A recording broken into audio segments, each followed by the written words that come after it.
올해로 나는 63이 되었다. 세월이 흘렀다는 사실은 체력보다 기억에서 먼저 티가 난다. 그런데 20년 전 내 아들이 사라진 날만큼은 단 한순간도 흐릿해진 적이 없다. 아들 서기훈. 17살이던 아이가 실종된 지 올해로 정확히 20해였다. 그날 내 집은 평소와 똑같았다. 아침밥 먹고 도시락 싸주고 조심해서 다녀와라고 말했고 그 아이는 환하게 웃으며 나갔다. 나는 지금도 그 아침의 햇빛까지 기억한다. 희고 맑은 빛이 현관문 틈 사이로 들어와 아이 머리카락을 비추던 모습. 그 뒤로 그 아이는 돌아오지 않았다. 처음엔 단순 가출로 취급됐다. 그러나 기훈이는 스마트폰도 없던 시절, 돈도 거의 없는 아이였다.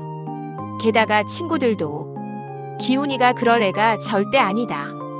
입을 모아 말했다. 경찰은 대대적인 수색을 했지만 아들의 흔적은 단 하나도 나오지 않았다. 그 후 5년. 아들이 실종된 충격과 미안함에 남편은 폐인이 돼갔다. 술을 마시지 않아도 담배를 피우지 않아도 사람은 슬픔만으로도 천천히 죽어간다는 걸. 그때 처음 알았다. 남편은 아들 실종 5년째 되던 해 집 근처 작은 병원에서 심장마비로 쓰러져 세상을 떠났다. 장례식장에서 나는 눈물이 나오지 않았다. 남편이 죽은 게 너무 원망스러웠기 때문이다. 차라리 뭐라도 말해주고 갔더라면, 마지막에 미안하다 한마디라도 남겨줬더라면, 나는 남편과 아들의 부재를 막연한 공백으로만 품고 살아왔다. 그리고 지난달, 그 공백이 무너지는 문자가 도착했다. 김기훈. 가족분이 계시다면 연락 바랍니다. 장례식장. 그 문자 하나가 20년간 멈춰있던 시간을 한순간에 무너뜨렸다.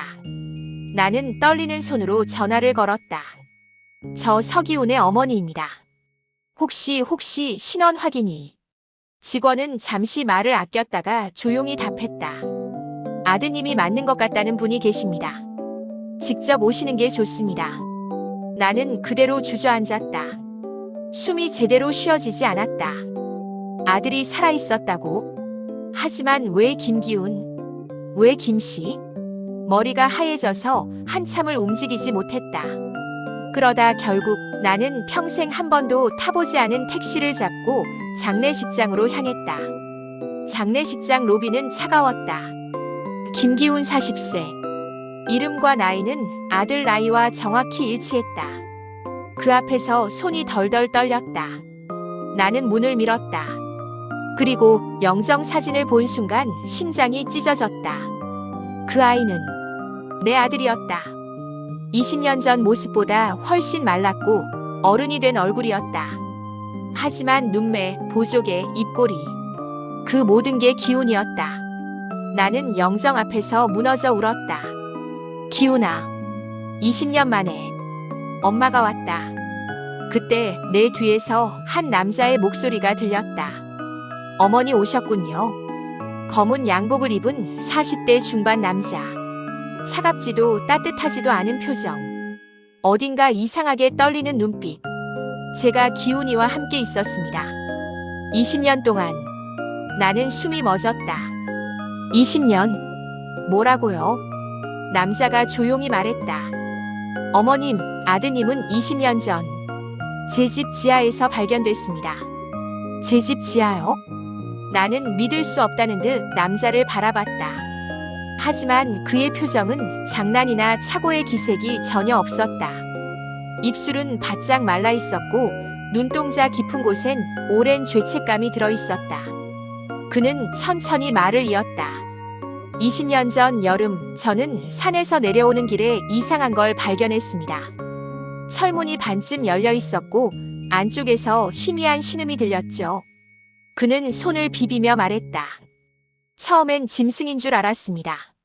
그런데 도와주세요 하는 목소리가 들렸습니다. 나는 숨을 들이켰다. 아들의 목소리가 귓가에서 겹쳐 울리는 것 같았다.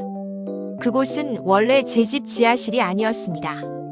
제가 사기당해 싸게 산 집이었는데 알고 보니 그 집은 원래 어떤 가문의 것이라고 하더군요. 무슨 말인지 이해가 되지 않았다. 그는 말을 계속했다. 지하로 내려갔을 때 전 그곳을 잊을 수 없습니다. 벽에는 곰팡이가 가득했고 전등도 없어서 손전등으로 겨우 비추면서 걸었죠. 그런데 그곳 한가운데 한 아이가 쇠사슬에 묶인 채 누워 있었습니다. 나는 입을 틀어막았다. 그 아이가 기훈이었어요. 남자의 손이 떨렸다.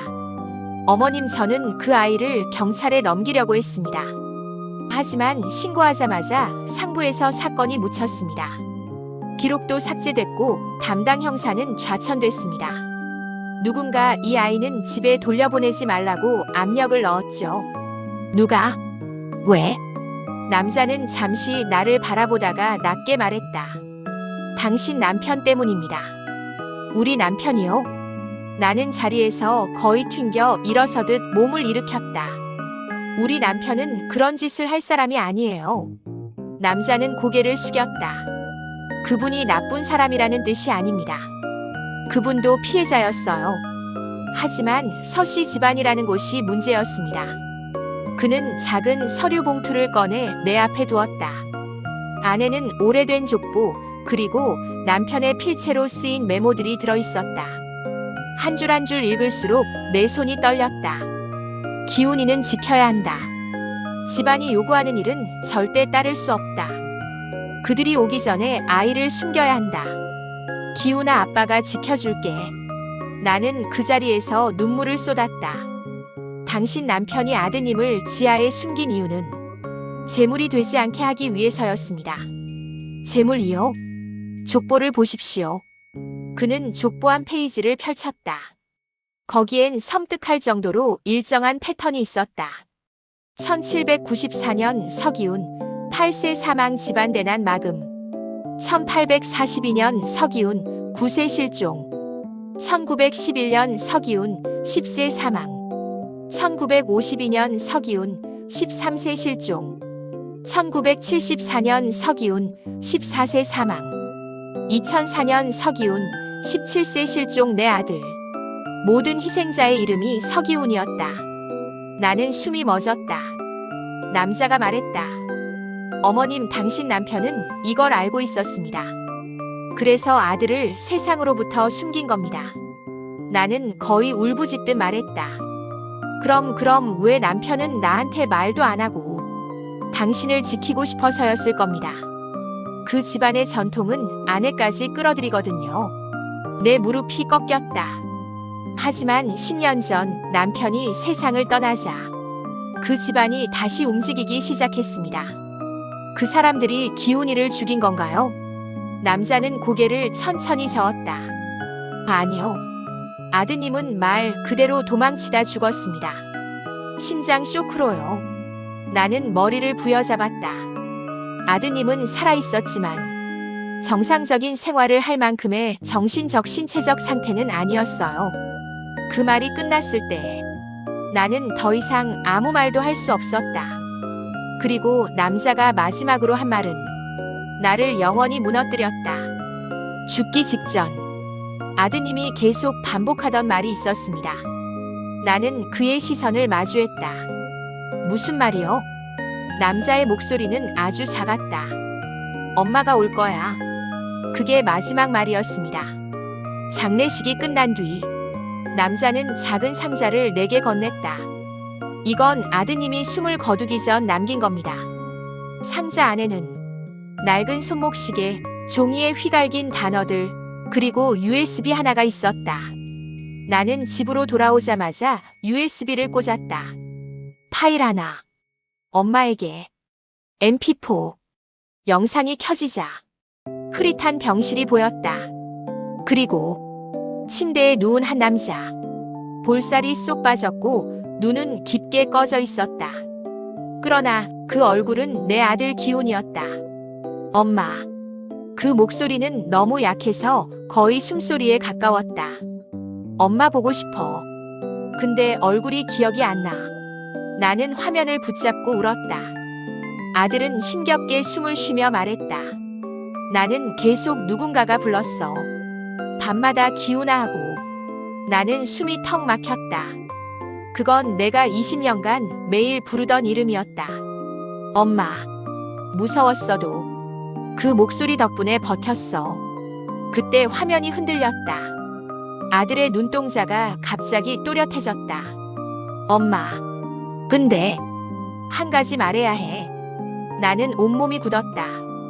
아들의 입술이 떨렸다.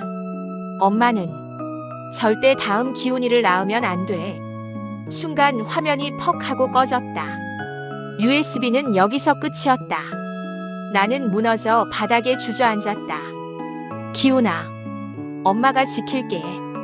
이제 그 누구도 희생되지 않게 할게. 그런데 그때였다. 현관에서 똑똑 소리가 났다.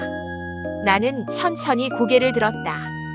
문틈 아래로 작은 종이 쪽지 하나가 밀려 들어왔다. 손이 떨려 열어보니 딱 한 줄이 적혀 있었다. 서씨 집안의 대물림을 끊을 사람은 어머니뿐입니다.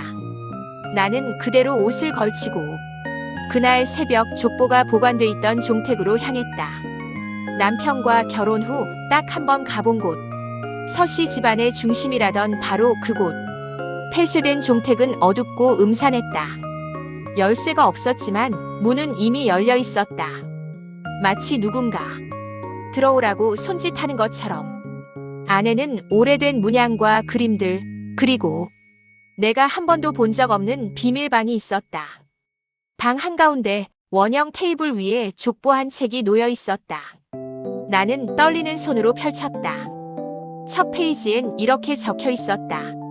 서씨 가문 장남 기훈은 세대마다 한 명 존재해야 한다. 그 아이를 통해 가문의 재난을 막는다. 나는 소름이 돋았다. 아들은 희생이 아니라 가문의 안녕을 위한 재물이었다. 더 앞의 기록엔 더 끔찍한 내용이 있었다. 1794년 하늘에서 검은 기운이 내려 가문이 멸할 위기. 기운을 바침으로써 재난을 막음. 1842년 가문 내 13명 사망. 기운을 바치지 않아 벌어진 일로 기록됨. 1911년 재물을 바치기 전까지 허기진 영혼이 집안을 떠돌았다고 기록됨. 나는 족보를 덮었다. 손이 떨려 종이를 제대로 잡을 수도 없었다. 남편은 이걸 막으려 했던 거구나. 그때 종택 뒤편에서 똑똑 누군가 벽을 두드리는 소리가 들렸다. 나는 핸드폰 플래시를 켜고 소리를 따라갔다. 그리고 구석 어둠 속에서 벽 한 곳이 약하게 흔들리고 있었다. 나는 손을 대보았다. 텅. 뒤가 비어 있었다. 나는 벽을 밀었다. 삐걱하고 비밀문이 열렸다. 그 안은 남자가 설명했던 것처럼 지하로 이어지는 긴 계단이었다. 나는 천천히 내려갔다. 지하방은 전등 하나 없이 깜깜했지만 분명히 무언가 있었다. 침대, 쇠사슬, 말라붙은 손자국, 그리고 벽 한쪽에 아들이 남긴 글씨가 선명하게 보였다. 엄마 오고 있지? 나는 그 자리에서 울음을 터뜨렸다. 지하 한가운데 나는 또 하나의 상자를 발견했다. 남편이 남긴 마지막 상자였다. 그 안에는 녹음기 하나가 들어있었다. 재생 버튼을 누르자 남편의 목소리가 들렸다. 은정아, 미안하다. 너와 말도 못하고 떠나서. 그 목소리는 어디선가 들어본 듯한 아픈 목소리였다. 나는 아들을 지키기 위해 가문에서 벗어나려 했다. 하지만 그들은 절대 포기하지 않는다. 남편이 숨을 몰아쉬는 소리가 들렸다. 기훈이를 숨길 수밖에 없었다. 내게 말하면 너까지 위험해질까봐. 나는 가슴에 손을 얹고 울었다. 은정아, 이 족보를 불태워라. 이 집안의 기운은 이제 끝나야 한다. 너만이 할 수 있다. 녹음이 끝났다. 나는 상자를 들고 지상으로 올라왔다. 족보를 들고 마당에 놓인 불빛 위에 올렸다. 그리고 떨리는 손으로 라이터를 켰다. 파직. 불길이 족보를 삼키기 시작했다. 순간 종택 안쪽에서 바람도 없는데 문이 쾅 닫혔다. 그리고 20년 동안 잊지 못한 기훈의 목소리가 들렸다. 엄마. 나는 소스라치게 놀라 뒤돌아보았다. 그러나 아무도 없었다. 불길은 더 거세졌다. 나는 울며 소리쳤다. 기훈아, 이젠 됐어. 너 같은 아이는 다신 없어. 족보가 완전히 재가 되자 바람 한 줄기가 스쳐 지나갔다. 아들의 목소리는 더 이상 들리지 않았다. 모든 게 끝난 것이다. 집으로 돌아간 나는 아들 영정 앞에서 오랫동안 울었다. 그리고 그날 밤 꿈에서 기훈이가 나타났다. 17살 모습 그대로 밝게 웃으며 말했다. 엄마, 이제 나도 괜찮아. 나는 꿈에서조차 울며 그 아이를 안았다. 아침에 일어나 보니 영정 사진이 살짝 기울어져 있었다. 나는 조용히 바로 세웠다. 그리고 속삭였다. 기훈아, 엄마도 이제 두렵지 않아. 족보를 태운 다음 날이었다. 아침 공기는 이상하리만큼 차가웠고 집안은 고요했다. 그런데 평소와 달리 아들의 영정 앞 촛불이 꺼져 있었다. 나는 한 번도 촛불을 꺼놓은 적이 없었다. 밤새 바람이 든 적도 없고 창문은 모두 닫혀 있었다. 그런데 촛불 아래에서 나는 작은 글씨 하나를 발견했다. 누가 종이를 반으로 접어 영정 앞에 두고 갔다. 손이 떨리면서도 나는 종이를 펼쳤다. 불태워도 뿌리는 남는다. 순간 식은땀이 흘렀다. 족보를 태운 건 나 말고 아무도 모를 텐데 그걸 누가 본 거지? 나는 집 전체를 돌아보았다. 부엌, 방, 베란다, 현관, 욕실. 어디에도 사람 그림자는 없었다. 그런데 딱 한 곳, 기훈이의 방 앞이 이상하게 서늘했다. 문을 살짝 열자 누군가 방 안에 다녀간 듯 먼지가 흐트러져 있었다. 나는 다가가 바닥의 발자국을 확인했다. 내 것도 남편의 것도 아닌 너무 작고 가벼운 발자국. 기훈아. 그 이름을 부르는 순간 창문이 스스로 흔들리며 딱 하고 닫혔다. 나는 비명을 삼켰다. 그때 머릿속에 문득 아들이 남긴 USB 영상 마지막 장면이 떠올랐다. 엄마 다음 기훈이를 낳지 마. 그 말의 의미를 이제야 깨닫기 시작했다. 이 집안은 기훈이라는 이름을 가진 아이를 세대마다 하나씩 만들어내고 있었다. 그게 우연이 아니라 강제된 순환이었다. 나는 몸서리를 쳤다. 그때 휴대폰이 울렸다. 발신자 번호 없음. 전화를 받는 순간 가느다랗고 작은 아이 목소리가 들렸다. 엄마. 나는 그대로 얼어붙었다. 엄마 여기 너무 어두워. 누구야? 기훈이니? 엄마 나 무서워. 그리고 마지막으로 아이가 속삭였다. 엄마가 불태운 건 겉껍데기야. 뚝. 전화는 끊겼다. 나는 다리가 풀려 바닥에 주저앉았다. 나는 더 이상 혼자 감당할 수 없었다. 그래서 다시 장례식장에서 만난 남자에게 연락했다. 그는 내가 전화를 하자마자 말했다. 전화 올 줄 알았습니다. 오늘 아침에 기이한 일이 있었거든요. 어떤 일이냐 묻자 그는 낮게 말했다. 기훈이 영정이 밤새 스스로 돌아갔습니다. 나는 식은땀이 흘렀다. 혹시 누가 들어온 건가요? 아니요. CCTV를 확인했는데 아무도 없었습니다. 그런데 이상한 게 하나. 새벽 3시경 CCTV 화면에 짧게 어린 남자아이 얼굴이 잡혔어요. 나는 숨을 삼켰다. 그 아이 17살 기훈이와 똑같이 생겼습니다. 그 말은 시간이 멈췄다는 뜻일까? 아들이 여전히 이 집에 있는 걸까? 나는 떨리는 목소리로 말했다. 그럼 이건 아직 끝난 게 아니란 말인가요? 남자는 고개를 끄덕였다.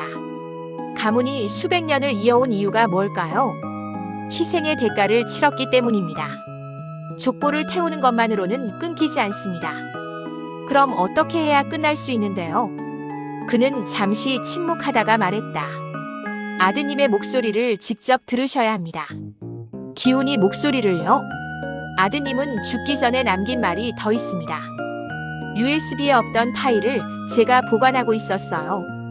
그는 약속 장소에서 작은 검은 봉투를 건넸다.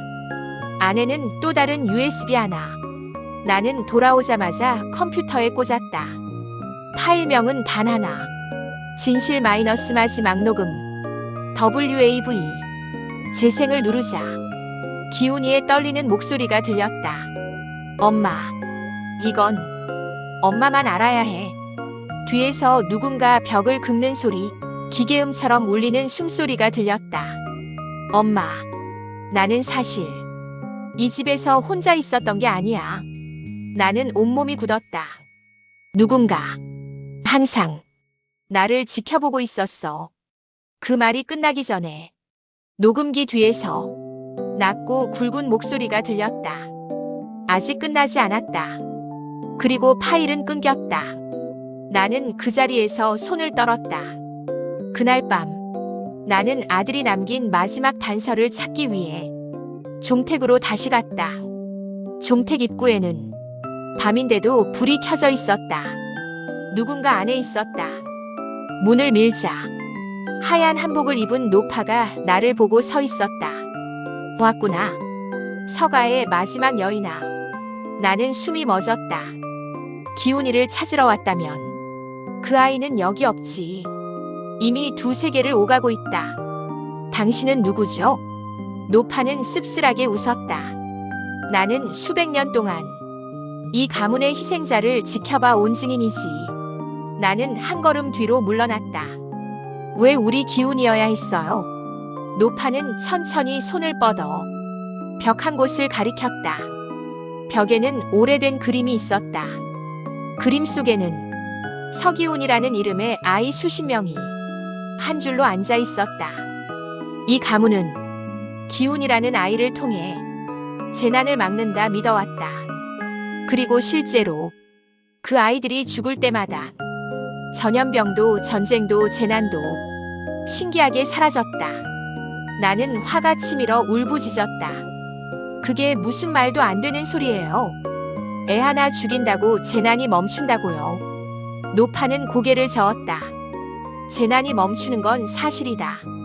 하지만 그건 아이 때문이 아니다. 그럼 희생을 강요받는 사람들의 공포와 절망이 이 가문에 특별한 운을 가져온 거지.